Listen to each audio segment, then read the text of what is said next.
I'll send it up to you later. So? A vain debonair and a born raconteur, the gentlemanly David Niven remained a film star for more than half a century. He was an actor whose effortless charm could always be relied upon to make a mediocre movie better and a good movie great. His best work was in films like The Way Ahead, A Matter of Life and Death, Bonjour Tristesse and Separate Tables, for which he won his only Academy Award.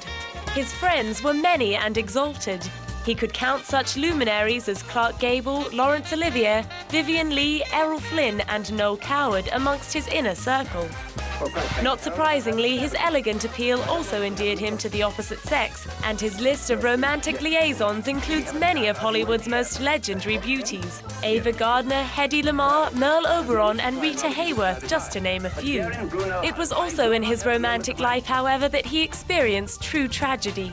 He was married twice, first to the aristocratic Primula Rollo, known as Primi. He married the 22-year-old after a whirlwind 2-week romance in 1940. But 6 years later, she fell down some basement steps while playing a game of hide-and-seek at Tyrone Power's house and died from her injuries the next day. David was utterly devastated, but 2 years later married again, this time having known his bride for 10 whole days. The marriage to Eurydice was difficult and involved separations and her descent into alcoholism.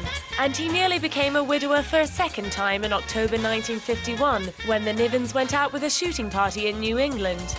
Eurydice didn't want to go, convinced she was going to be shot. After enduring some ribbing about her Swedish sixth sense, she capitulated, only to fall to the ground an hour later, hit in the face, neck, chest and arms by 2 guns that had turned to fire at a diving bird. The marriage survived, despite Eurydice leaving him for a while during the shooting of Please Don't Eat the Daisies in 1960. But by the time David died in 1983 from Lou Gehrig's disease, an estranged and depressed Eurydice could only be persuaded to attend the funeral at the request of Prince Rainier of Monaco. And even then, she was drunk.